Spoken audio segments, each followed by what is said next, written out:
자, 안녕하십니까. 금판다 정수천입니다. 오늘은 그 유튜브에 이런 제목으로 영상이 하나 떴어요. 면접 갔다가 면접 간 거 싸웠다. 철없는 놈이 철없는 사람이 면접 가고 뭐하러 싸우냐. 자, 뭐, 거기서는 뭐, 어떤 그 본인의 어떤 그 성격에 안 맞는 질문을 받을 수도 있어요. 우리 포크레인 기사들은 뭐 면접이라 할 것도 없지만은 그렇게 이제 그 한 회사에 오랫동안 그렇게 있지 않아요. 대부분 현 공사 따라서 그 공사 기간에 잠깐 머물렀다가 또 딴 데 가서 일하고 그러거든요. 이게 뭐 그 사람의 개인적인 어떤 성격보다는 일만 좀 잘하면 된다. 그리고 그좀그 거기 사람들과 현장 사람들과 그냥 무리 없이 어떤 그 문제 일으키지 않고 지낼 수 있을 정도의 어떤 역량만 있으면 된다. 그 대신 그냥 일은 잘해야겠죠. 그들이 요구하는 게 뭐야? 일을 잘하는 거니까. 포크레인기사 하는 일을 잘하면 돼요. 그것이 한 뭐 90% 먹고 들어간다 할 수 있을까요?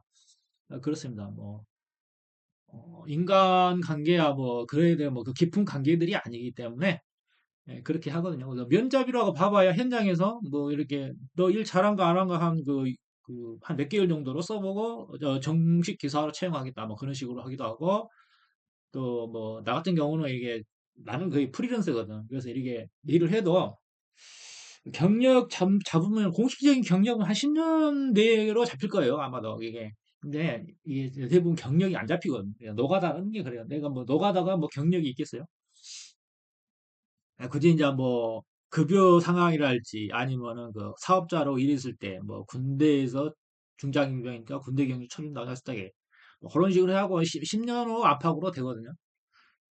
근데 이제 그 경력 위주 어떤 서류 전형상에서 뭐 대충 뭐 본인이 뭐 10년 이상이 됐다 뭐 그건 뭐 믿을 수밖에 없어요. 그리고 이제 뭐 실력이라는 건 숨길 수가 없는 거기 때문에 일 한번 딱 시켜보면 알거든. 그게 그렇단 말이야. 그래서 뭐 면접이랄 것도 그냥 뭐 봉급 협상에 있어서 봉급이 이제 봉급만 맞으면은 급여 요건만 맞으면은 그냥 일을 하는 거죠. 근데 이제 한 가지 내가 이제 경험했던 게 뭐냐면은 저 극지연구소라고 있어요. 우리나라 극지연구소라고 있죠. 쫙 이거죠. 인천에 가면은 극지연구소라고 해서 얘네들이 이제 그 내가 37살 때인가 전재규 대원이 그때 화태 내가 한번 지원을 했는데 지원하고 지원서 내고 조금 있으니까 뭐 남극에서 사고가 났다고 그래. 뭐 전재규 대원인가 그 사람이 통신병이었던가 통신병이라고 해서 통신 담당이었던가 그래가지고 전화를 당했는데 그 전환자를 구하러 가다가 지그대 간 놈이 죽어버려. 간 놈이 그래서 그래서 내가 거기 있는 그 초임 소장이 있거든. 소장이 뭐 전호일인가 그럴 거야 아마 전호일. 그날 그 양반 존나 욕한 적이 있는데 그래서 그 양반 욕해서 그런지 몰라도 안 되더라고 그게. 예. 아니, 그 보면은 왜 뭐 이제 엉뚱하게 얘기했더라. 이 전호일 씨가 얘가 전호일 그 윤호일 이 사람이 초대 소장이에요. 그리고 그 개척자죠. 남극 세종기지. 개척자고, 결과적으로는 뭐, 내가 이 사람을 좀 많이 욕을 했다. 그건 뭐, 리더십의 부재지. 뭐, 너무, 그게 이렇게 훈련이 안 되던 거야, 훈련이. 이런 상황에서. 그 전문이 아니게. 그래서 나중에 이제 그 안전대원이 이제 추가적으로 이제 그 대원 구성에 이제 포함이 됐는데, 자, 그런 상황에서는 그 위험성을 두 배로 키워버린 거잖아. 그제? 막 이렇게 태풍 이런 거 파다고 보는데 뭐 전문 구조원들도 아니고 그냥 이런 그냥 평범한 대원이란 말이야. 포크레인 기사 막 그러듯이. 예? 그러면 사고의 확률을 두 배로 키워버렸잖아. 그러면 이렇게 배웠던 사람이 물론 뭐 그런 상황에서 뭐 막상 다치니까 뭐 정신이 없었겠지. 완전 뭐 머리가 막 하얘졌겠지. 예? 대원 뭐 죽으면 어떡하나. 죽으면 나에게 돌아올 어떤 질책 같은 거 그런 것들 엄청나게 막 그러니까 계산이 쓰는 쓰는 거지. 그러니까 이제 그런 상황에서 정확한 이제 판단을 하지 못하고 이제 그 위험성을 두 배로 확장시켜 버리는 그런 그 선택을 했단 말이에요. 그래서 내가 그래서 이제 그런 상황에서 그러면 그 어떤 그렇게 어떤 그런 판단을 이 사람의 리더십이 부재다. 네가 사고를 확률을 두 배로 키웠고 결국은 전재균가 누가 죽었잖아. 그러면은 그 뭐라고 그래, 이렇게 이제 그 사람이 큰 죄를 지었을 때에 이렇게 그 뉘우치는 마음으로 이렇게 저 있는 그 자세를 뭐라고 그래? 어? 그것보다 뭐라고 그래? 그러면은 자신의 어떤 가오 같은 그런 그 업무상 과실이랄지 그런 것에 대해서 책임을 지고 조용히 있어야지. 결국은 이 사람이 그 뭐야 그 잘났다고 이렇게 다니다가 막 그 어떤 그 뭐 불미스러운 뭐 어떤 뭐 불법 세미나에 뭐 참여를 한다거나 뭐 어떤 그 뭐 뭔가 한 뉴스 찾아보면 있을 거예요. 그래가지고 이 사람이 그 뭐냐 뭐 불명예 퇴출을 당했습니다. 불명예 퇴출을 당했어요. 그리고 이제 그들은 이제 뭐 그때 그다지 누다탑 이제 남극 아무도 몰랐었는데 갑자기 막 그게 알려져 가지고 남극에 그 포크레인 기사 저 모집이 있다는 걸 알고 아니, 아니, 사람들이 더 많이 지원을 하는 거야. 엄청나게 포크레인 기사들이 2, 30명씩 지원을 하는 거야. 면접 보는데도 한꺼번에 쫙 그 척이 그날 가니까는 쫙 앉혀놓고 질문을 하더라고. 근데 나중에 한 몇 번 더 갔거든. 그러니까 면접까지 한 몇 번 더 갔었어요. 그러니까 근데 그때는 뭐 1인 면접을 하는데 나는 이렇게 지금은 이렇게 말을 좀 잘 하지만은 그때는 그 뭐야 꽂아 놓은 보리자리여가지고 말을 못해. 나 뭐야 이게 창피해가지고 이게 뭐 말을 못하고 잘 못하고 물어보는 것도 뭐 어떻게 조리 있게 대답하지 못하고 그런 상황이 없었으니까 내가 그런 면접이라는 것은 몰랐으니까 그런 거 어떻게 대답해야 할지도 모르고 지금 애들이야 뭐 그 면접에 대해서 여러 가지 훈련을 하죠. 네, 그런 상황이란 말이야. 그래서 한 한 네다섯 번 간 것 같아. 근데 결국은 안 된 거죠. 네, 그런 생각도 들어요. 새끼들 도대체 뭐야, 사람 갖고 노나, 그런 생각이 드는 거예요. 그래서 이제, 물론 이제, 재미 삼아서 한 거예요. 재미 삼아서. 재미 삼아서 한 거기 때문에. 아, 이거 한번 이런 데도 가보고 좋잖아. 어, 이런 데도. 이런 데도 한번 가보고, 남극, 장보기도 한번 가보고, 뭐, 아, 딱 얼른 생각했을 때, 좀 호기심이 생기지? 예? 그리고 지금은 연봉이 한 8천 해요, 8천. 8천 정도. 국내에서 뭐, 국내에서 많이 받으면 6천. 국내에서는. 이게 7, 8천 정도 받잖아. 뭐, 예, 뭐, 세금 공제하고 뭐, 하면은 좀 적겠지만은, 그래도 뭐, 하다 보면은 뭐, 추가적인 추가 수당도 있고, 뭐, 그런 것도 있고, 그래요. 그래서 그런 것보다도, 어떤 우리가 인간이라는 것은 어떤 생소한 경험을, 이렇게 뭐 지향한다거나, 지향한다면 생소한 경험에 대해서 이렇게 많은 호기심을 가지고 있잖아. 지적 호기심을. 그렇기 때문에 많이 지원을 한단 말이야. 그래서 이게 경쟁이 심해. 그리고 그 포크레인 기사들도 뭐 연봉 6천, 7천 받는 사람 국내에서도 별로 없어요. 최고 베테랑들이나 그러게 받지. 이게 막 몇 년 차, 뭐 10년 정도, 여기서 요구하는 거 8년 이상이거든. 이게 8년 이상만 되면 다 지원을 하는 거야. 응? 근데 평가가 나는 제대로 이루어진다고 보지는 않아. 근데 이렇게 보면은 꼭 장난 같아, 애들. 실기 시험 보고 뭐 하고 그러는데 애들 면허 시험 보는 것도 같이 막 하거든. 근데 속으로는 이 새끼 놀고 자빠졌네. 그런 생각하고 아이고, 병신 같은 거잖아. 가지고. 근데 이런 상황이 그때 이제 비슷해서 이런 생각을 했어요. 아, 이 새끼도 왜, 야, 이게 다른 업종은 모르겠는데 장비들은 이렇게 이제 현장에서 일을 하다 가야 하거든. 그러면은 그 우리가 기사를 이렇게 일일 기사를 이렇게 구해서 붙여놓고 현장에 어떤 문제가 생기지 않도록 붙여놓으면 그 대리기사 기사비가 하루에 요즘 30만 원이잖아. 어? 그 사람이 업자든 누구든 내가 기사든 어차피 대리기사를 하나 붙여놓고 가야 된단 말이야. 근데 일을 하고 있을 경우.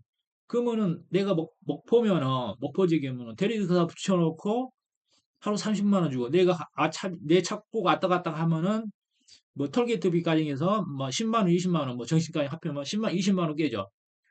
그러면은 그 왔다 갔다 하면 한 50만 원 깨진다고 봐야 돼.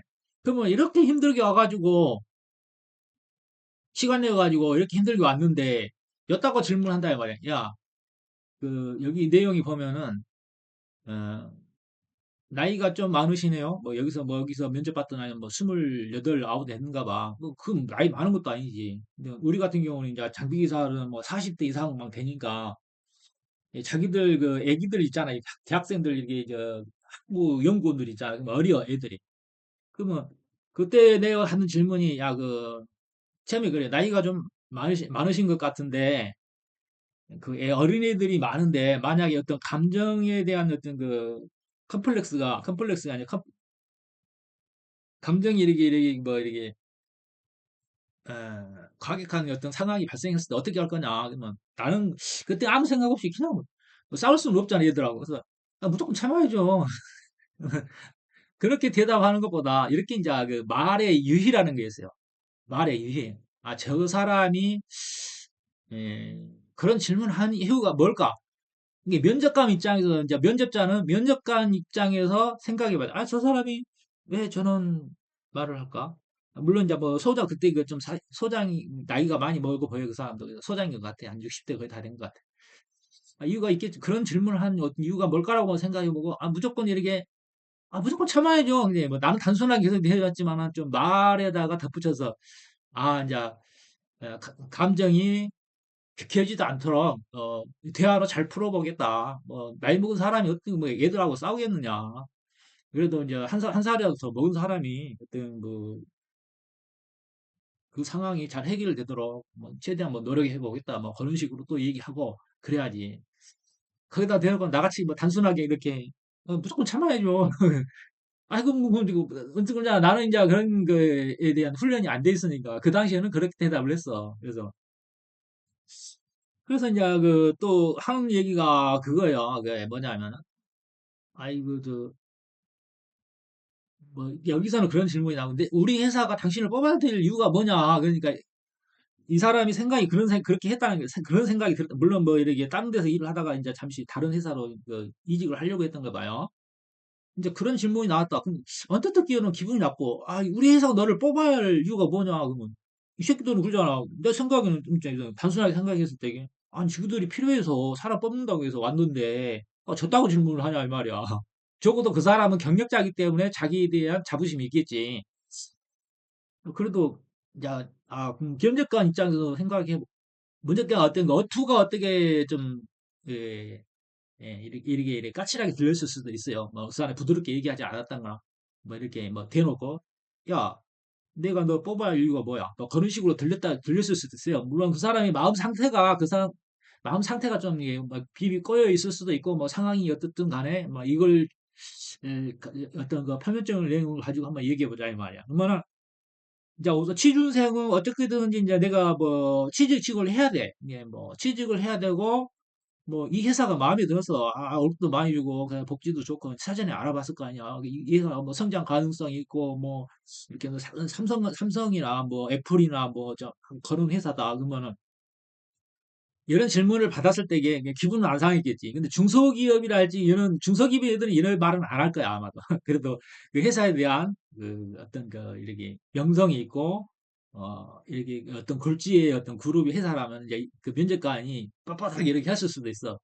근데 그걸 생각해보자. 이제 취준생은 내가 이 회사가 마음에 들어. 근데 면접관이 저런 질문을 했다 말이야. 그러면은 거기서 곱게 들으면 안 되겠지. 곱게. 곱게 들으면 안 돼. 내 감정선을 한번 건드네? 그렇게 생각해야지. 이게 심리학에도 사람이 정통해야 된단 말이야. 쟤가 내 감정선을 건드려서 나의 반응을 보려고 하네? 그러면 어떤 그 언어의 유희를, 말재간을 이렇게 이제 발휘해서 야, 당신 회사, 내가 너를 뽑아야 이유가 뭐냐? 그러면, 나는 이러한 어떤 이러한 어떤 그 자질이 있고, 내가 그런 일에 대해서 자신이 있다. 그리고 회사는 그런 사람을 뽑으니까, 내가 만약에 나를 뽑아준다면은, 어떤 회사에 유익한 어떤 도움이 될 것이다. 그리고 이제 미래에 대한 어떤 비전을 제시한 나에 대한 비전을, 나를 채용함으로써 당신의 회사에 큰 이익이 될 거다. 만약에 당신이 나에게 연봉 뭐 1억을 준다 하면은 나는 거기 3배, 4배의 일을 할 수 있다. 가치 창출을 할 수 있다. 막 그런 식으로 그게 말이라도 그렇게 해야지. 바보야. 어? 그게 우리가 그 토론 문화가 없기 때문에 그래. 토론 문화가. 그, 저, 그 스파이더맨 영화에서 말해서 거기서 스파이더맨에서 그 나오던가. 야, 내가 너를 왜 뽑아야 돼? 그러니까 그런 외적단이. 야, 내가 너 왜 뽑아야 돼? 그러잖아. 그 스파이더맨에서 나왔던 아니다. 트랜스포머의 주인공 있잖아. 남자 주인공 처음에 1편인가. 야, 내가 너 왜 뽑아야 돼? 그러잖아. 그러니까 그 트랜스포머 주인공이 이제 자기 피아를 하는 거야. 그래, 자기 피아를 하란 말이야. 자기 피아를. 확실히 내 적화들이나 이렇게 보고 있는 애들 마찬가지야. 면접관이 저런 질문을 했다는 것은 너의 감정선을 건드려서 너의 반응을 보고자 하는 거야. 이게 심리적인 거지. 근데 여기서 지금 보니까 이 각색을 한 것 같아. 이렇게 각색을 한 것 같아. 나야 지금 이제 나이 먹었으니까 이렇게 이제 말할 수 있지만 나도 어렸을 때는 그랬어. 뭐 한참도 없으니까 아 씨발 힘들게 여기서 37살 때인데 아 씨발 족같이 내가 힘들게 여기서 시간 내갖고 왔더니 족같이 저런 소리하고 자빠졌네. 그런데 이게 어떤 그 거기에 대한 절실한 건 아니잖아. 저들이 이 어떤 사람을 구했고 나는 거기에 대해서 지원을 했잖아. 그러면 네가 필요하면 이제 서류 전형에서 마찬가지 여기서 하는 말이 그거야. 아니 서류 전형에서 한만 서류 전형에서 이렇게 그 카트하면 되지. 괜히 불러갖고 저 감정을 건든다 이 말이야. 이게 만약에 장비 기사들 면접할 때는 그렇게 면접관들도 참고하라고 우리가 아쉬워서 한 게 아니야. 아쉬워서 한 게 아니고 어 이게 이제 다른 애들과 다른 직종은 뭐 어떤지는 몰라도 우리는 한 현장에 어떤 그 책임 있는 어떤 그 한 부분을 담당하고 있고 거기에 대해서 어떤 조치를 취하고 시간을 내서 왔단 말이야. 그러면 비용적이면 시간적이면 뭐 비용적이면 하루 10만 원 깨진다고 생각하고 그러면 시간적인 면에서 뭐 하루 뭐이 왔다 갔다 하는 거 뭐 뭐한 100만 원이나 생각하면 돼. 어떤 저 지출 비용이. 그러면 그렇게 해서 왔는데 어? 뭐 아쉬워서 온 것도 아니고 안 해도 그만인데 나야 재미로 했지만은 아 저런 언뜻 생각하면 그러잖아. 기분 나쁘잖아. 그지? 기분 나쁘지. 그러면은 충분히 저런 상황이 나올 수 있단 말이야. 그럼 면접관도 마찬가지지. 당신은 대기업이 만약 극지연구소라면 극지연구소는 어떤 뭐 대기업이 아니잖아. 그리고 1년짜리 뽑는 거냐. 그지? 1년짜리 쓰려고. 그러면은 우리도 뭐 크게 그 면접자들도 그 비중을 크게 생각하지 않는다고. 그게. 응? 근데 저들도 주제를 모르고 그런 질문을 했다면 마땅히 욕을 먹으면 마땅하지. 근데 상황이 다른 거야, 이 상황이. 연출 상황이 다른 거야. 그리고 쟤들도 거기에 파견자들도 뭐 쟤들도 계약이야. 이게 해마다 바뀌어 사람이 바뀐다고. 사람이 바뀌긴 물론 뭐 어, 그 거기에 어떤 그 파견되는 어떤 뭐 소장들이야 그 뭐 해양수산부 관련 어떤 그 연구원들이겠지만은 정규직이잖아. 정규직이겠지만 그 위에는 계약직이란 말이야. 뭐 1년 하고 끝나는 거란 말이야. 어? 그러면 물론 이제 거기에 그 인사과에서 이렇게 이제 선택을 하겠지만은 그 소장의 어떤 그 선택권이 더 우선되겠지. 그러겠지. 그렇지만 또 소장의 어떤 어떤 영향력, 선택권보다도 그 인사과의 어떤 그 역량이 더 재량이 더 많다면은 인사과에서 뭐 면접은 그냥 형식이고 그냥 인사과에서 이렇게 뭐 할 수도 있는 거겠지. 뭐 내용이야 모르지만은 그렇단 말이야. 그래서 면접관이 어떤 질문을 해도 그냥 꺾게 뭐 생각하지 말고 그냥 당신의 말재간을 발휘해서 그 상황을 이렇게 아름답게 변화시키란 말이야. 만약에 어떤 회사에서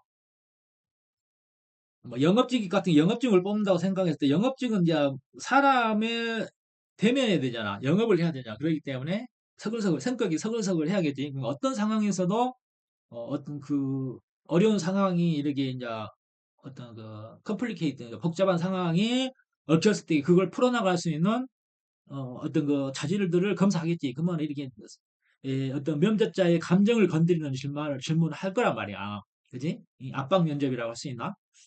그 감정선을 건드릴 거란 말이야. 그러면은 얘는 자기 성질대로 하면 안 되겠지. 사람이 사는데. 근데 왜 우리가 그 기혼자들을 좋아하는 이유가 뭐냐면 그 기혼자들은 처자식을 멀리서 하게 하기 때문에 이, 이게 자제를 많이 하죠. 이렇게. 근데 이제 총각들은 보면은 그냥 에이 씨발 너 아니면 어? 내가 먹고 사는데 뭐 못 먹고 사냐? 너 아니면 안 되냐? 막 그런 식이란 말이야. 그러니까 기혼자를 좋아하는 이유가 있어. 그래서 우리가 사람은 어떤 막중한 책임감을 지니고 있는 사람은 자기의 감정보다는 그 타인의 감정을 더 존중해 주는 거기 때문에 남의 회사에서 일을 하겠다고 하는 면접자가 있다면은 자기 성질대로 하지 말아야 말이야. 성질대로.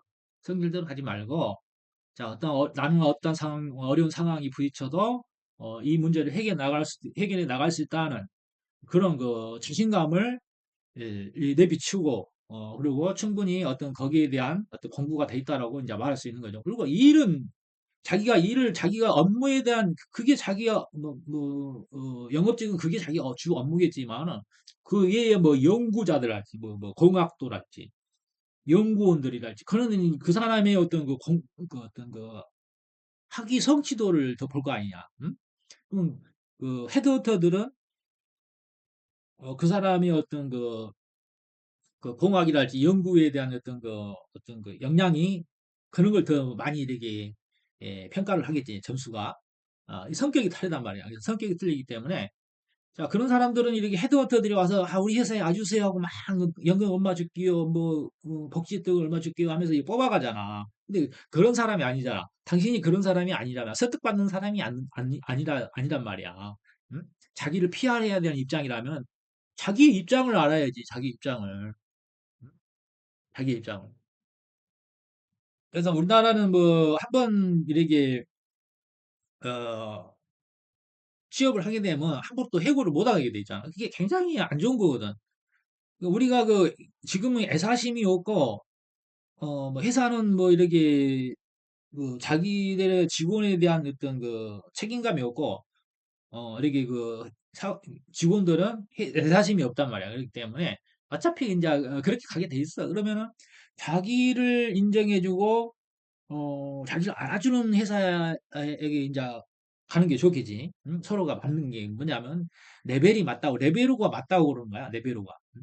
서로가 이제 유효상종이라고 서로가 이제 레벨로가 맞는 사람끼리 하는 거야. 그렇기 때문에 모든 건 뭐 해고든 고용이든 자유로워야 돼. 그쪽으로. 거슬림이 없어야 돼. 그래서 물 흐르듯이 이게 조직화가 그 자연적으로 이렇게 맞는 사람끼리 조직화가 되는 거지. 이게 우리나라는 이상하게 보면은 어? 일은 더 시키려고 그러고 돈은 덜 주려고 그러고 그게 심리잖아. 어? 근데 그렇게 하면은 한쪽만이 편드는 거냐. 고용자들만 회사에만 편드는 거냐. 그러면 고용자 입장에서 일을 더 하면 돈을 더 줘야지.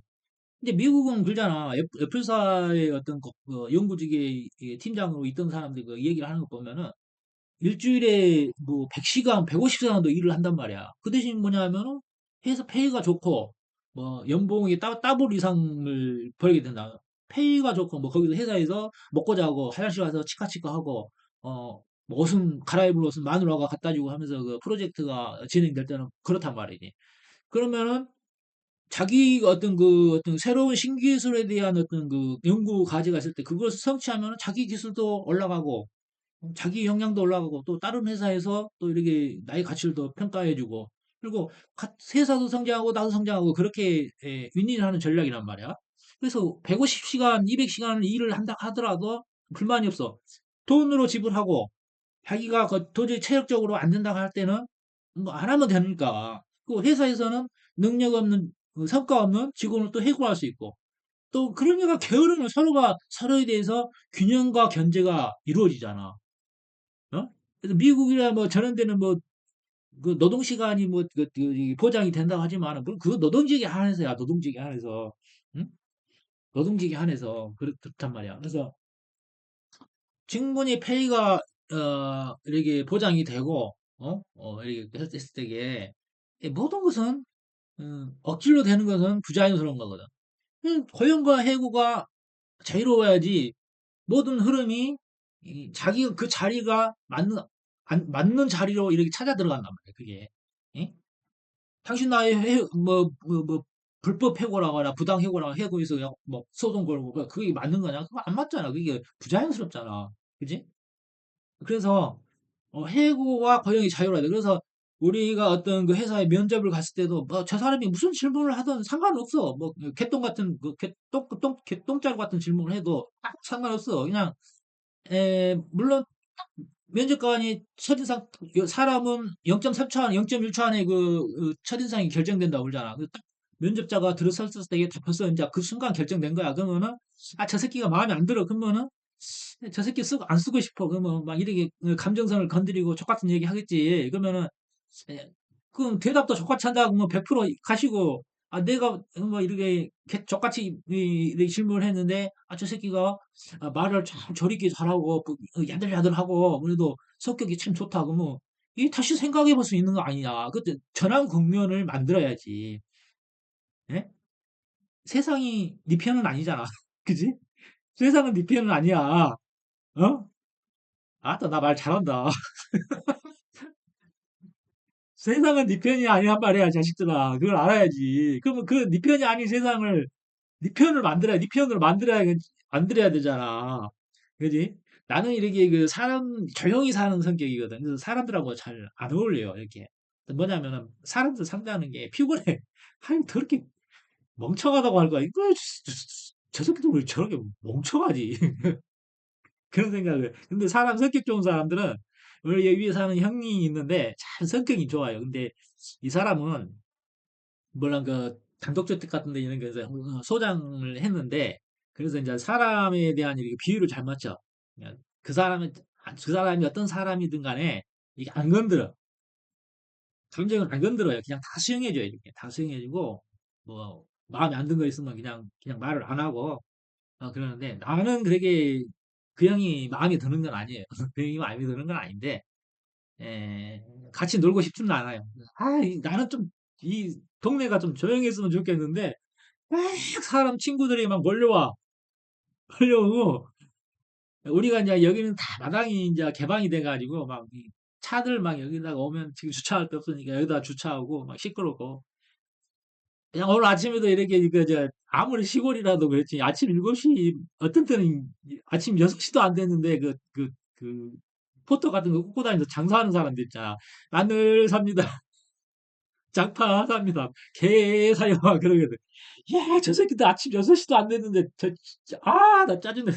어느 날 7시쯤에 이제 한번 계산형이 뭐 마늘 삽니다. 그래서 마이크 대고 떠들고 가는 거야. 근데 좀 조용히 살아보고 싶은데 유난히 저쪽 동네는 괜찮은데 이쪽 동네 연하니 사람들이 유별난 것 같아. 그래가지고 그렇게 이제 성격이 서로 안 맞을 수가 있어. 그렇게 나는 이렇게 살고 싶은데 저 때문에 좀 시끌벅적하고 그런 것들이 있단 말이야. 그렇지만 어떡할 거야. 형 동네 형이고 그렇지만 좀 조용히 좀 삽시다. 그럴 수도 없고 그렇잖아. 그지? 사람 좋아하니까. 사람 좋아하는 사람은 사람 좋아하는 대로 살아야지. 뭐 어떻게 하겠어요, 그게. 근데 또 이제 뭐 그런 게 있잖아. 그게 자기만의 권리는 아니야. 그리고 우리가 뭐 어떤 우리가 애완견을 키울 때도 마찬가지야. 자기는 그 동물을 사랑하고 좋아하지만 안 좋아하는 사람들의 어떤 권리도 있잖아. 그러면 너는 왜 강아지 싫어하냐? 그렇게 물을 수는 없잖아. 그렇지?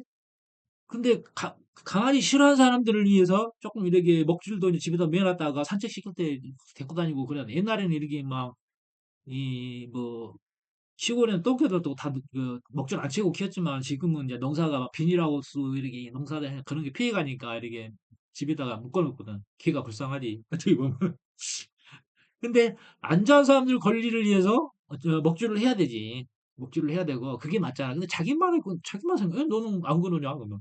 너는 사람 좋아하지만 나는 그렇게 사람들하고 어울리는 걸 별로 어떤 감정의 어떤 이렇게 뭐 사람들이 감정이 잘 읽힌다. 그러니까 저 사람들의 어떤 이성적인 거 그런 것들이 잘 읽혀요. 이렇게 보면은 통찰력이 좋아가지고. 가지고 무조건 사람을 무조건 좋아한다기보다는 선별적으로 좋아하거든. 선별적으로 좋아하거든. 그래서 내 성격에는 사람을 이렇게 잘 살길 수가 없어요. 이게 웬만하면 그러거든. 이게 좀 멍청하다고 생각하면 안 사귀거든, 내가. 이렇게 대화를 안 해버려요.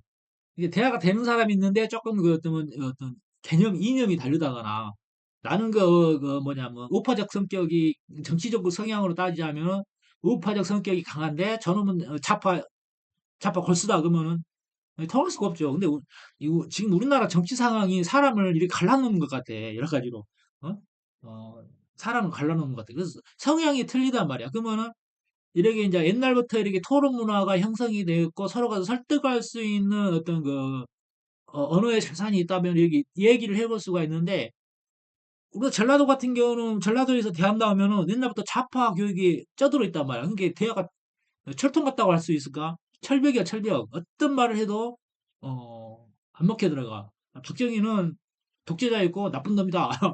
전두환이 같은 그런 거야. 그때 우리의 정치적 상황이란 말이야. 그때 정치적 상황이 왜 독재밖에 될 수 없, 독재로 갈 수밖에 없었는가 하는 그 상황을 이해하려고 하는 게 아니라 어쨌든 자기들이 배울 때는 그렇게 독재는 나쁜 것이고 쟤는 5.18 강조 사태를 때 어떤 뭐 임명을 해야 했고 그러니까 계엄이란 말만 나오면 그냥 치를 떠는 거지. 응?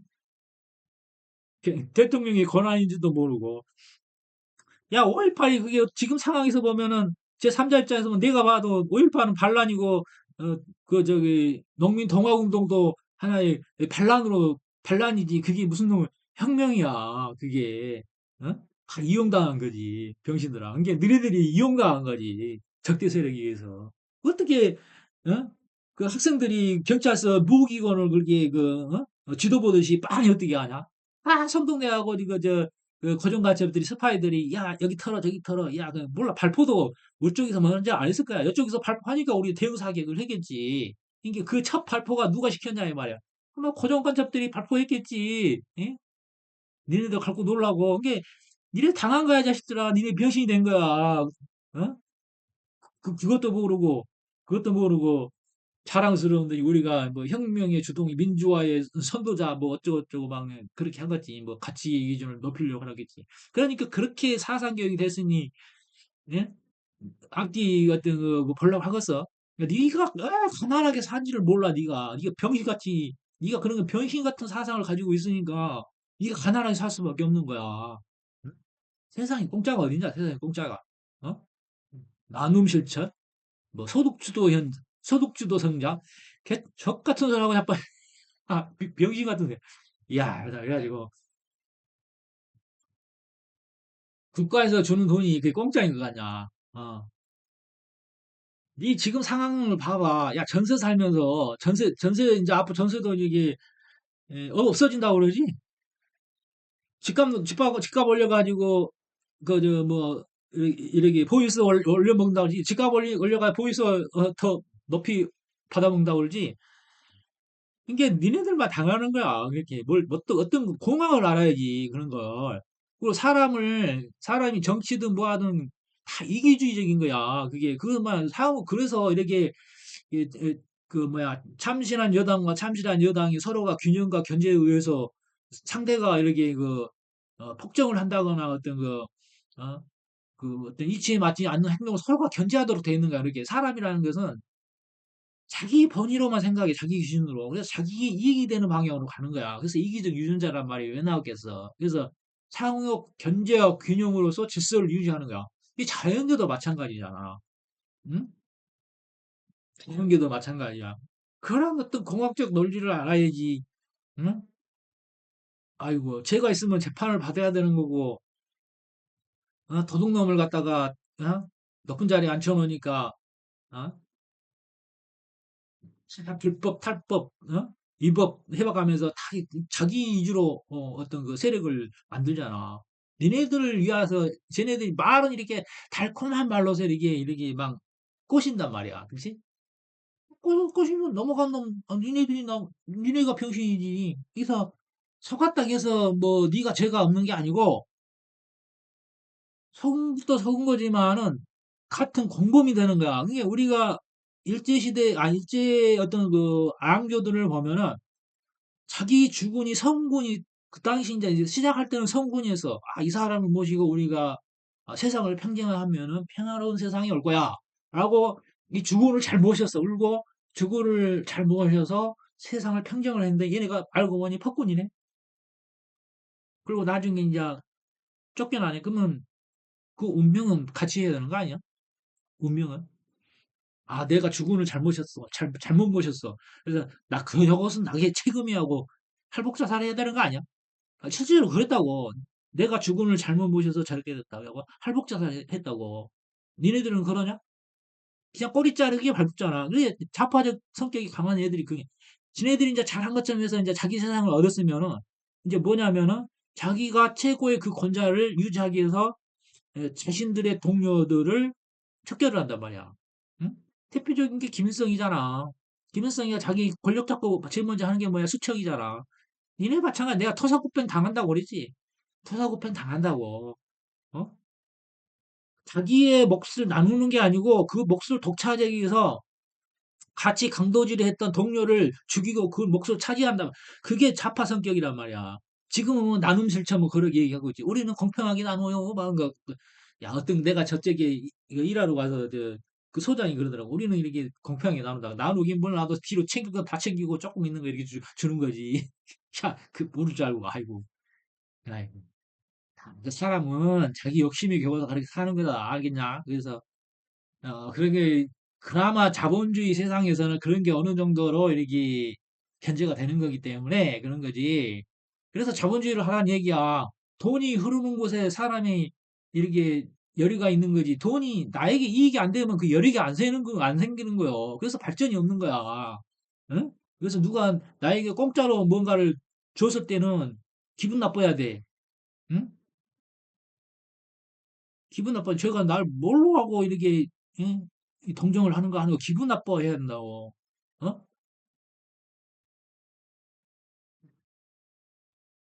그 과에서 이렇게 던져주는 돈이 그게 공짜인 것 같아?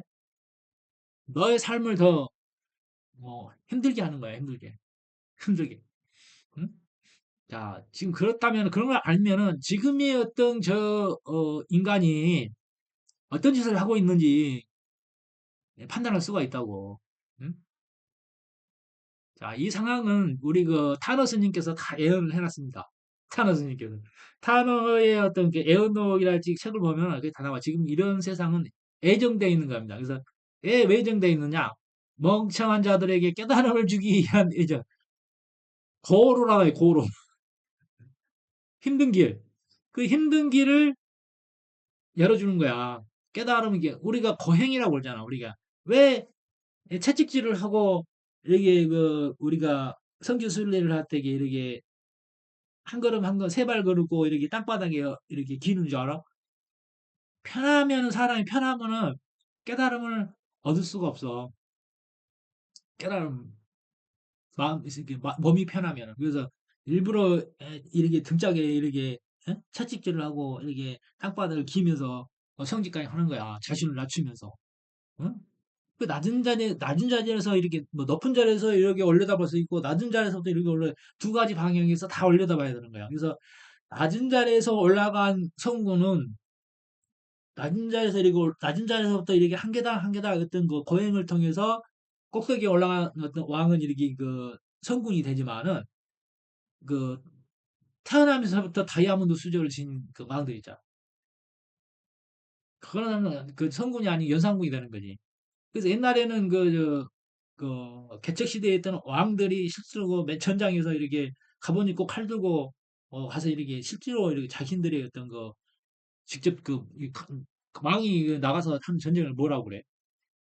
직접 전쟁을 했잖아. 그 현장의 싸움을 안단 말이야. 이걸 안단 말이야. 그러니까 어떤 정치적 어떤 선택에 의해서 그게 더 반영이 되는 거지. 응? 내가 가만히 있다 해서 내가 평화가 유지되는 게 아니고, 어? 내가 가만히 있으면 침략 당한다 이 말이야. 근데 나는 가만히 있는데 왜 나를 우리나라가 고대사가 그랬잖아. 우리 한반도 남는 나라를 침략한 적 착한 나라라 그러고 하잖아. 병신 같은 거, 병신 같은 것든 거 평가지 그게. 우리가 팽창주의로 이렇게 나갔어야지. 그럼으로써 이렇게 나라가 이렇게 성장할 수 있는 거지. 응? 거란을 흡수하고 명나라를 흡수하고 해서 중국 대륙을 이렇게 다 흡수를 했어야지. 한족에게 내주는 게 아니고 끊임없이 이렇게 진출을 했어야지. 안 그러니까 이렇게 둘로 갈라지고 쪼그라들고 그러는 거야. 결국에는 이제 중국의 어떤 그 협작에 의해서 우리가 지금 정치적으로 점령당하고 있잖아. 그것도 옛날 같으면 어느 정도로 그 단결력으로 극복이 됐다고. 근데 그 현대전에서는 안 돼. 제약가들이 워낙 뛰어나지고 이 중국의 인구가 많아가지고 인해 전술로 오랜 시간을 들여서 이렇게 어떤 문화적이랄지 이렇게 그 저변에 이 한국 같은 중국인들을 이렇게 쫙 깔아놓으면서 결국은 그 기반을 서서히 점령해 나가다 보면은 결국은 무너지게 돼 있는 거지. 어? 물론 우리 뭐 중국의 피도 섞이고 몽골족도 피도 섞이고 다 피도 섞여. 우리는 그 민족주의로 가면 안 돼. 다민족 국가가 돼야 되고 뭐 일본도 피도 섞이고 그냥 내 생각으로 그러는 거야. 그냥 다 한 나라야. 다 우리나라야. 다 우리나라. 그냥. 그래서 중국도 우리나라고 일본도 우리나라고 저 만주도 우리나라고 저 몽골도 우리나라고 다 나중에 가서 러시아도 우리나라고 피를 섞는 거야 자꾸. 그래가지고 종자개량을 해가면서 그래도 우리의 어떤 그 본토되는 당군이다 하면서 이렇게 이 당군의 어떤 일통의 역사를 만들어야지 이 병신들아. 그런 생각을 해야지. 내가 뭐 세계통일 대한민국 그러니까 일단 망상해져 있다. 그런 사고방식을 지으니까 니네들은 쪼그라들 수밖에 없는 거야. 불알 쪼그라들지 쪼그라드는 거야. 나중에는 예? 손이 귀해진다고 그러잖아. 어떤 그 집안에는 저 정자들이 남자도 많고 딸도 많은데 왜 그 자손이 없을까 그러잖아. 응? 조상들이 잘못해서 그래, 조상들이. 응? 선대의 조상들이 척을 많이 줘서 그런 거야. 알겠어? 그래서 자, 세상은 그렇게 쉬운 논리로 가지 않는다. 어떤 가장 기본 토대는 뭐냐면은 상호 견제와 균형이란 말이에요. 고등예. 나 자신이라 해서 믿을 것이 못 되고, 내가 세상에 맞춰가는 게 흐름대로. 주식도 마찬가지. 주식에서 돈을 벌려면 그래. 세상을 이기려 하지 말고 그 어떤 그 형세를 먼저 읽어라. 그리고 그 형세에 따라서 몸을 맡기면 돼. 이렇게. 어? 주식이 그러는 거야. 내가 뭐 주식 시장 어떻게 이기겠어? 어? 결국은 뭐 시장에서 돈을 버는 사람이 승자야, 승자. 응? 어떤 상황에서도. 주식이 떨어져도 돈 벌고 올라도 돈 벌고 그러잖아. 그럼 모든 상황에서 다 돈을 번다는 것은 그만큼 쟤는 어떻게 보면 도통군자지. 와, 대단하다. 박수 쳐줘야지. 응? 박수 쳐줘야지. 그럼 나는 언제 박수 받나? 미치겠어. 내가 이재명 정부가 이렇게 들어서면서 이렇게 투자를 안 하거든. 주식 투자 안 해요. 시장이 왜곡될 거라는 걸 알았어요. 그래서, 어, 주 종목이자 그 대표 종목만 올라가는, 그뭐 대표 종목에 투자하면 되느냐. 그래서 하고 싶지는 않더라고. 그래서 뭐안 하고 있는데, 코인에 투자했는데, 코인도 내려가네, 이게. 코인도 내려. 그래서, 비트는 아니기 때문에, 이렇게 그 심리적 압박은 없어요. 그리고 마음을 비운 사람입니다. 이게 이 주식은 언젠가는 그 뭐야 우리가 그 주식 시장의 개별 종목들은 뭐 안 올라간다 나도 언젠가 올라가겠지라고 생각하지만 그거 안 올라간다고 이게 언제 올라갈지 몰라 그렇지만 코인은 어떤 변동성이 강하기 때문에 떨어졌으면 그냥 놔두면 그냥 올라가요. 이게 그 코인이라는 것은 앞으로 미래의 화폐란 말이야 포인트란 말이야. 그리고 그 전자화폐란 말이야. 그래서 그리고 그 어떤 세계의 공용화폐고 우리가 뭐 국내 원달러를 뭐 달러를 쓴다거나 원화를 쓴다거나 그런 게 아니고 법정 화폐가 아니고 뭐 옛날에 유령 화폐처럼 느껴졌겠지. 그렇지만 지금의 어떤 법정 화폐와 코인과의 어떤 그 전쟁 중이란 말이야. 전쟁 중이라고. 그래서 이제 어떤 편리는 이 편리를 선택할 수밖에 없어. 우리가 이제 그 우리가 이제 그 코인은 국제 공용 화폐가 됨으로써 어떤 그 환율이랄지 그런 그 어떤 그 리스크에서 벗어날 수가 있다. 어쨌든 그 실시간의 어떤 그 해외의 어떤 그 가치 기준에 수렴하는 거기 때문에 코인은 그래서 국제 공용 화폐에 수렴한 국제 가치에 국제 공용 가치에 수렴한다고 할 수 있을까? 코인은 그래서 뭐 한 달러 한칙 뭐 이런 게 없어. 어? 이런 게 없어. 그냥 그 어떤 그 이 지구의 어떤 공용 가치에 이렇게 딱 수렴하는 거기 때문에 그 편리하면 쓰게 되는 거거든. 그게 편리하면. 그래서 지금 뭐 내가 딱 지금 그런 거 시기가 어떤 그 코인에 우리가 대표적인 게 비트코인이고 비트코인은 재산 축적 화폐로서 어떤 뭐 금과 같은 거고 리플은 실제 사용되는 화폐고 그런 식으로 이제 갈 거라고 보는 거예요. 그래서 뭐 이것도 뭐 100%는 뭐 내가 장담할 수는 없지만은 어떤 데에 어떤 지적 기준에 의해 판단하자면은 이렇게 갈 수밖에 없다, 미래는. 어? 이렇게 갈 수밖에 없지 않느냐라고 판단해. 그럼 그 판단에 투자를 하는 거야. 물론 개박살 날 수도 있어. 개박살 날 수도 있다는 걸 알고 하는 거기 때문에 그 후회는 없단 말이야. 박살 나도. 대박 나면 대박 나는 거고, 뭐 초대박이란 말이 나오네. 리플, 얘뭐 작년부터 뭐 이 새끼, 이 새끼 보면은 존나 쌩까는 것 같아. 이 새끼 뭐 세력하고 세력 끄나풀인가, 이 자식이. 이게, 뭐 여기서 하는 얘기는 쓸데없어요. 얘들이 간다고 해서 가는 게 아니고, 오히려 여기서 뭐 상패되네, 없어지네, 뭐 그런 혐오 발언이 나오잖아. 그럼 그때가 가장 이제 투자 적기라니, 그때가. 상패가 되네, 뭐 폭락을 하네, 뭐 난리 났네, 막 딱 그럼 지금 이제 바닥 거의 다 나보다 하고 이제 그때 이제 노래야 돼. 반대로 가야 돼, 시장이. 반대 논리로 가야 돼. 반대 논리로. 그래서 지금 이렇게 막 폭락을 하네, 뭐야, 투매가 이루어지고 어느 정도 바닥에서 이렇게 기고 있을 때에 어떤 시장의 불안 심리가 유지되고, 어, 어떤 흑역사만 얘기를 할 때에, 지금이 이제 들어갈 때인가 보다 하고 반대로 생각해. 어? 어떤 환상을 얘기할 때는 그 환상이 깨질 때까지 기다려야 되는 거죠.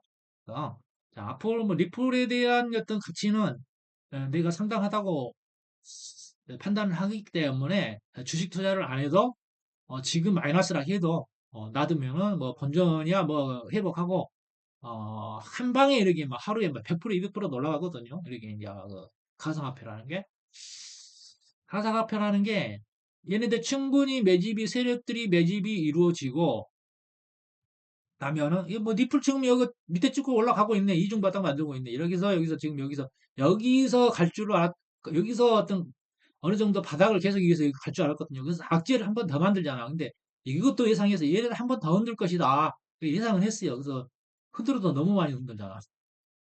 그래서 지금 보면 지금 여기서 이렇게 바닥을 찍고 갈지 안 갈지는 모르겠어요. 근데 자, 지금의 어떤 상황의 어떤 전체적인 분위기가 자, 여기서 한번 이렇게 내려왔기 때문에 여기까지는 생각했었어요. 그러면은 여기까지는 생각했어요. 여기까지는 생각했어요. 근데 여기보다 더 밑에까지 내려가 버렸잖아요. 여기보다. 그렇기 때문에 조금 지금 여기 기준선에서 약간 올려쳤기 때문에 그래도 이제 여기서부터는 이제 여기까지 가지 않겠느냐. 가더라도 이게 어느 정도로 비중이 있기 때문에 이렇게 뭐 하루에 100% 200% 올라가지 않고 여기서 뭐 윤석열의 어떤 계엄령에 의해서 뭐 하루에 뭐 60% 100% 내려갈 것도 있었거든요. 여기가 아닌 거구나. 여기였을까? 작년 2001년 여기가 윤석열 계엄 때잖아. 윤석열 계엄 때. 60%막 내려가 버려. 깜짝한. 하루에 이제 이게 만약에 충분히 세력들의 어떤 기관들이나 세력의 어떤 매집이 80% 이상이 됐을 때 이게 하루에 뭐 100%도 올라갈 수 있어요. 그럼 뭐 그렇게까지는 뭐 쉽지는 않겠지만 뭐 그렇다 이 말이니. 여기서도 보면 하루에 막 엄청나게 막 올라갔다 내렸다 하잖아. 그렇기 때문에 여기에 대한 어떤 매물 소화가 이제 매물 저항대가 해결이 난 다음에 여기서 어떤 판 사람들에게 손실을 본 사람들에게 이게 매물 저항이 형성이 됐으니까 한번 여기서 부딪히고 여기서 이제 행보를 하겠죠. 얼마큼 행보할지는 모르지만은 그냥 이런 건 손해를 봤다 하더라도 그냥 놔두면 세월이 해결해 주는 거거든. 세월이 해결해 주는 거거든요. 그래서 자 우리가 그 면접에서 이제 마무리하겠습니다. 면접에서는 어떠한 그 질문이 들어와도 거기서 거기에 대한 적절한 대답을 하겠다고 하는 마음가짐으로 대처를 하겠다는 마음가짐으로 면접에 임해야겠습니다. 그래서 서로가 필요한 사람을 회사는 필요한 인재를 구하는 거고 자 나는 직업이 필요한 거고 그래서 서로가 필요에 의해서 하는 만남이에요. 그리고 서로 주파수가 안 맞으면 못 하는 거예요. 안 맞는 걸 억지로 할 필요는 없거든요. 그렇기 때문에 우리가 면접관들도 마찬가지로 자기들이 이 회사가 처한 상황, 입장이 있는 것이고 그러기 때문에 그래도 거기에 맞게 좀 질문을 해라. 질문을 해라. 음, 어, 저 사람이 필요 없으면은 뭐 그 건방지게 질문해도 돼요. 그리고 좀 내가 기분 나쁘게 질문했는데 감정선을 걷는데 제가 말을 잘하고 그래도 우리 이거 데려 쓸만하다 그러면 뭐 쓰는 거고 그러는 거죠. 그래서 서로가 이제 감정을 내비치기보다는 그 상황에서의 문제 해결 능력이 가장 중요하다고 생각해 볼 수가 있겠습니다. 또 내가 말을 잘하게 됐네, 이제. 말을 설창이 잘하네. 자, 안녕히 계세요.